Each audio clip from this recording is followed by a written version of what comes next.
토마토 인터뷰 소통입니다. 약 3주 전에 저희가 이 시간 초고령화 사회에 대비해서 이 노인 보험 문제를 좀 다뤄본 적이 있는데요. 이렇게 또 지원을 해주는 일뿐만 아니라 초고령 사회로 가려면 자력으로 생활할 수 있도록 여러 가지 일자리 제도도 상당히 중요합니다. 오늘은 이 시간에 관련된 내용들 다뤄볼 텐데요. 한국노인인력개발원의 박경하 센터장 모셨습니다. 안녕하세요. 네, 반갑습니다. 네.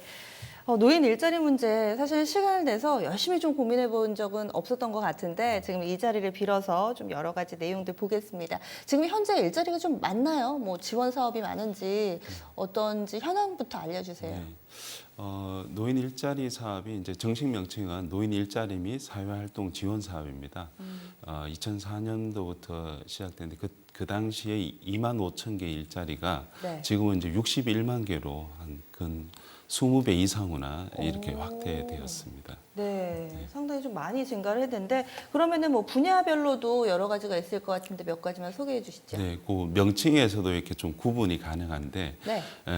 그 사회활동 지원 사업이 있고 또 노인 일자리 영역의 사업이 있는데 노인 사회활동 지원 사업에는 이제 공익 활동 사업과 재능 나눔형 사업이 있고 여기는 한 51만 개 일자리가 지금 창출되어 진행 중이고요. 거의 대부분 그쪽이네요. 예, 그렇습니다. 네. 그다음에 이제 나머지 영역은 조금 근로와 노동의 의미가 강한 그 노인 일자리로 여기에는 이제 또 6개 유형의 사업이 있는데 네. 사회 서비스형, 시장형, 인력 파견형, 고령자 친화기업, 기업 연계형 이런 사업들이 여기에 속하여 있습니다. 네, 어찌됐든 빠르게 좀 증가했다라는 것만은 좀 분명한 것 같습니다. 그리고 또 정부 쪽에서는 이 부분을 계속 강조를 하고 있잖아요. 그래서 내년도 예산에 있어서도 일자리 확대 계획과 관련된 내용이 담긴 걸로 알고 있는데 어떻게 구체적으로 좀 내용이 있나요? 네, 이제 올해 대비 한 10만 개 이상이 이제 일자리가 증가해서 내년도에는 총 한 74만 개 일자리가 되지 않을까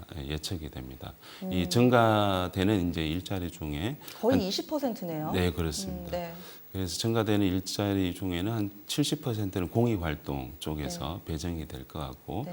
이제 사회 서비스형이 한 17,000개, 네. 그다음에 인력 파견형과 시니어 인턴십이 한 3만 개 정도 증가될 예정입니다. 지금 공익 활동이 앞서 지금 현재 만들어진 일자리도 그렇고 앞으로 증가할 부분에 있어서도 그렇고 압도적으로 비중이 높은데 어떤 거예요? 노인 일자리 공익 활동에 네, 있어서 공익 활동이라고 하면 이제 시장에서는 이제 자연스럽게 만들어지지는 않는데 이제 사회적인 어떤 기여나 이제 공익을 위해서 필요한 그런 일자리 이제 형태이고 뭐 사업 그 세부적인 내용은 노노케어라든지 네.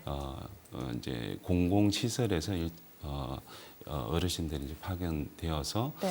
예를 들면 학교에서 이제 급식 도우미를 한다든지 보육체 시설에서 지원을 하신다든지 또 거리에서 환경 개선을 네. 위한 그런 사업을 하신다든지 뭐 이런 영역의 사업들을 말합니다. 그런데 왜 그 영역만 이렇게 비중이 높은 거죠? 뭐 특별한 이유가 있는 건가요? 네, 예, 사실 이제 그 시장에서 이렇게 자연스럽게 창출될 수 있는 일자리가 어르신들한테 많이 이렇게 확보되면 좋은데 네. 이제 실제 공익 활동에 있는 사업들은 사실 어르신들의 그 신체적인 조건이나 연령 이런 걸 보면 네. 사실 이제 참여하시는 어르신들이 평균적으로 한 76세 이렇게 되다 보니까 네. 이제 신체적인 그런 어떤 조건에 이제 또 맞는 일자리를 또 만들어야 되고 네. 그러다 보니까 이제 활동 내용들이 주로 이제 파타임 형식이고 좀 단순한 업무들도 많이 이렇게 포함이 되어 있습니다. 그런데 이제 뭐 언론에서는 또 그걸 나쁜 일자리 아닌가 뭐 이런 시각도 있는데 사실 이제 그런 의미보다는 어르신들이 이제 좀 파타임을 하면서 여가 활동을 이렇게 원하시고 네. 또 이제 연세도 이렇게 많이 또 드시다 보니까 그게 맞는 이제 일자리들을 또 개발할 필요가 있습니다. 그래서 뭐 희망하시는 일자리를 또 적용해서 일자리를 만들다 보니까 네. 좀 객관적으로는 좀 그게 좋은 일자리가 아니라는 평을 받을 수는 있지만 네. 실제 어르신들 입장에서는 그게 또 좋은 일자리로서 의미를 가질 수도 있다고 봅니다. 네. 그럼 시장형 일자리가 부족한 이유는 이 정부가 주도해서 만드는 일자리가 아니라 기업들이 만들려니까 약간 부담되고 그래서 그런 건가요? 이제 시장형 일자리는 이제 제일 가장 중요한 지점은 네. 이제 사업 수익을 통해서 안정적으로 급여가 이렇게 확보되는 게 중요한데 이게 단순히 이제 지금 시장형 사업단 보더라도 연간 한 230만 원을 이제 지원하는 사업인데 한 이게 명당요?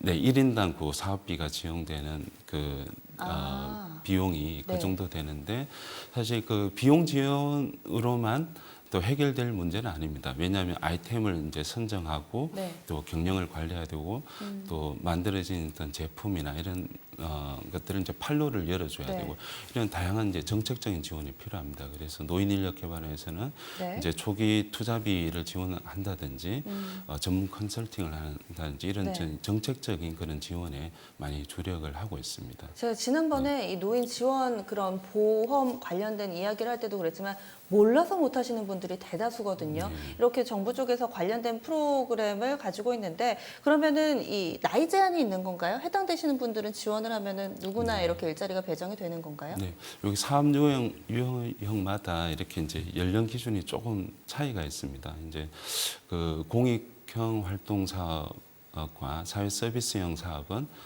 기초연금 수급자를 제한을 하고 있고요. 네네. 나머지 유형은 이제 그 노인 일자리의 그 주된 유형은 이제 60세 이상 또는 이제 또 유형에 따른 65세 이상 이렇게 연령 기준을 좀 제한을 두고 있습니다. 네, 그러면은 여기에다가 또 시장형 같은 경우는 기업에서도 신청을 해야 되는 거예요?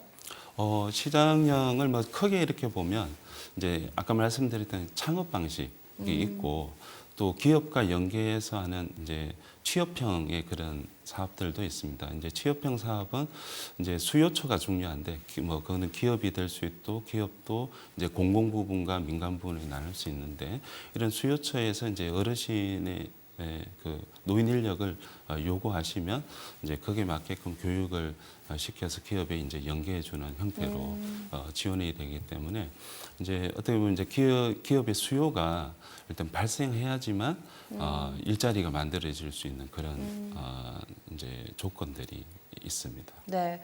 그리고 지금 뭐 저희 앞서서도 소개를 해드렸지만 지속 가능한 일하는 이런 형용사가 상당히 좀 중요한 것 같아요. 맞습니다. 앞으로도 이 일자리 문제와 관련해서 지원 사업을 하실 때 좀 장기적인 관점에서 어디에 좀 포커스를 두면서 방안을 마련해 나가고 계신가요? 네. 저희들이 이제 추정하기로는 이제 수요를 예측하기로는 뭐 적게는 한 100만, 많게는 한 150만까지 일자리 수요가 있다고 보는데 이제 현 정부에서는 지금 2022년까지 80만 개 일자리를 이제 계획을 하고 있습니다. 네. 그렇지만 여전히 이제 그 요구하는 그 수요에 대비 그 공급은 부족한 상황이 있고요. 그래서 이제 또 공공 부문의 일자리는 좀 정부 지원이 많이 드는 이제 그런 부분이 있기 때문에 앞으로는 이제 네. 민간 분야의 그런 일자리를 창출해서 좀 더 안정적인 고용과 좀 높은 급여를 드릴 수 있는 그런 일자리를 확대할 필요가 있습니다. 이를 위해서는 이제 정부에서도 이제 이 관련된 기업이 조금 더 노인 인력에 대한 인식을 개선하고 또 기업이 또 노인 인력에 대해 관심을 가질 수 있도록 법적으로 또 제도적으로 뭐 다양한 어떤 지원책이 강구될 필요가 있다고 봅니다. 네, 알겠습니다. 앞으로는 좀 더 눈여겨서 볼게요. 고맙습니다. 네, 감사합니다. 좀 나이가 들었음에도 불구하고 계속해서 일을 할 수 있다는 것만 해도 얼마나 축복인가요? 하지만 하고 싶다 이렇게 마음속으로 좀 굴뚝 같은 생각만 들지만 어떻게 해야 될지 모르겠다 하시는 분들은 컴퓨터 여셔서 한 번은 좀 찾아보시면 또 해당되는 그런 여러 가지 혜택들이 있을 것 같습니다. 지금까지 토마토 인터뷰 소통이었습니다.